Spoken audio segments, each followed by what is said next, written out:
When I first started modeling in 00 gauge, there was a project that hung over my head, specifically ever since I got my first Bachmann Devious Diesel, and I knew one day I would eventually tackle it and give it a shot. I wanted to make the Class 08 twins from Thomas and the Magic Railroad, Splatter and Dodge. Not only some of my favorite characters from that movie, but some of my favorite twin characters from the show in general. Or I guess franchise, they never showed up in the show. And today, ladies and gentlemen, I can finally call half of this project almost complete. And by that I mean I've finally finished Splatter, or almost finished Splatter.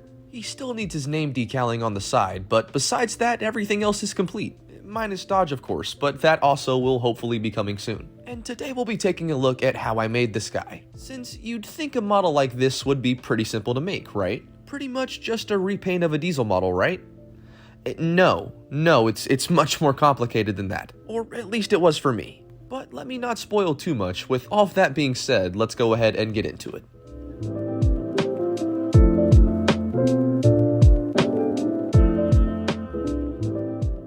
Before we talk about how I made Splatter, first I kinda want to explain the current headcanon I have for him.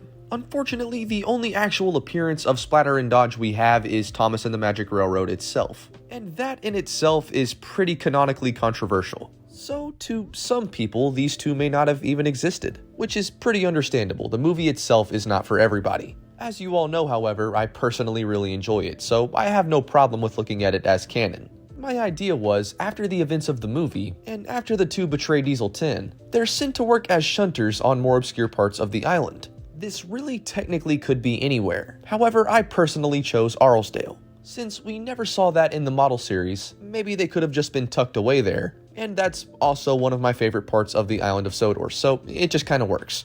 The two would likely spend their days arranging ballast trains for the other locomotives to come and take. And while definitely less thrilling than being an evil character's sidekick, at least it works practically. And since right now I happen to be modeling that, it also kinda works out in that department. It's definitely not very fleshed out, at least at this point. But that's the idea I had, and hopefully that helps moving forward. Now let's get into how I made this guy.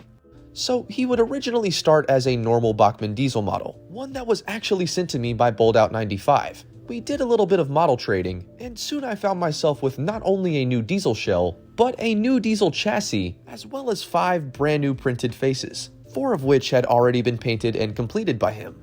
Note these were designed by Thomas Modeler Fan 96, and George was even kind enough to help me fill the areas on the side where the ladders used to be. Something that unfortunately in the past I had struggled with before. I guess I'm just not the best with Tamiya putty, but thankfully he's pretty skilled in that department and helped out a ton.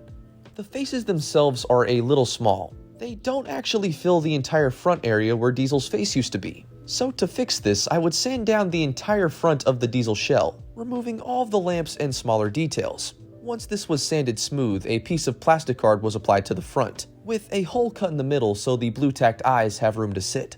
Unfortunately, at the moment, I didn't have many spare lamps on hand, so I decided to settle with giving him one headlamp, actually being a Tomix Thomas tail lamp. Unfortunately, not the right scale, but it definitely looked the part. And once those were applied, priming pretty much immediately started. The cap was removed from the back portion of the shell so I could paint that separately. And once the model was primed in a light gray, I would go back over it in a dark gray, and actually ended up kinda liking the look of it, so this would serve as the base coat.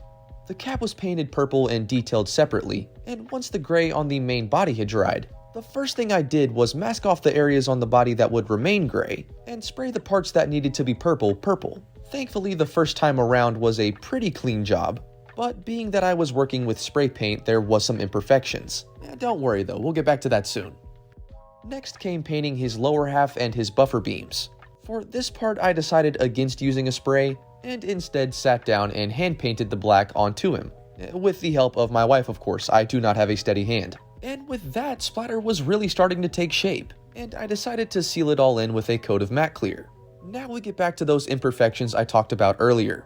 Now, matching a spray paint with a brush paint is normally near impossible. However, Tom T. Legend actually hipped me to a quick method, where you take spray paint and spray it directly into the lid of the can, and then use that as a sort of brush paint. I did this for not only the gray, but also the purple, and very quickly those previous spots started to disappear. I did start to notice a slight problem, however. The dark gray I had first laid was actually a slightly different tone from the gray I was now laying, likely due to the matte clear coat I had applied before. And getting those two to match up without repainting the entire model would be pretty difficult. However, I had a method for how I would get around this. So now let's go ahead and get into the weathering portion. Splatter was at first weathered like a normal model would be, using black and different rust powders to really bring out his smaller details, or at least attempt to. I quickly found I didn't really like the look of it. It was then my wife had a pretty genius idea.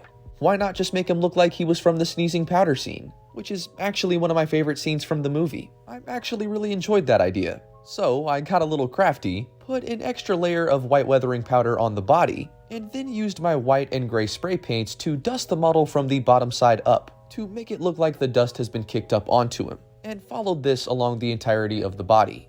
Not only did this help to cover up the paint problem, but also really helped to hide his brush strokes. So thankfully that idea worked out a lot better than I thought it would.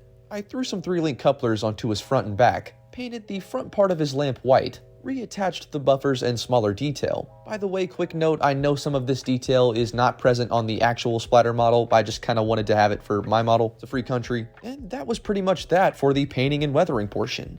I decided to add a figure on the side of Splatter, since unfortunately his stepladder has a little bit of damage. I put the 00 scale figure kinda low hanging to help to hide this, and make it look like Splatter has someone watching him or the wagons he's pulling. And with that, ladies and gentlemen, Splatter was for the time complete. Like I said before, I still need to get his name decaling and plan to do that, so expect an update on this guy soon. Unfortunately, I just haven't gotten around to it at this point, and I couldn't be more happy to finally have at least one of the twins on the railway.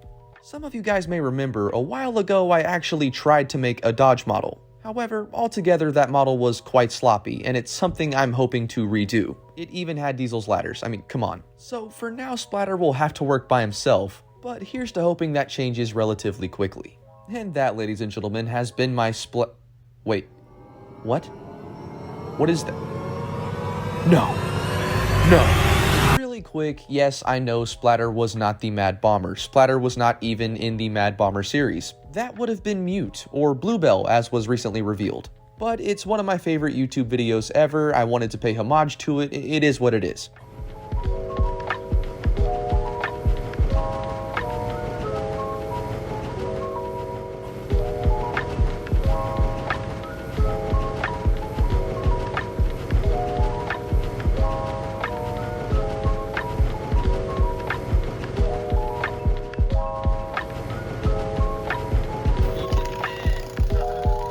Oh, nice.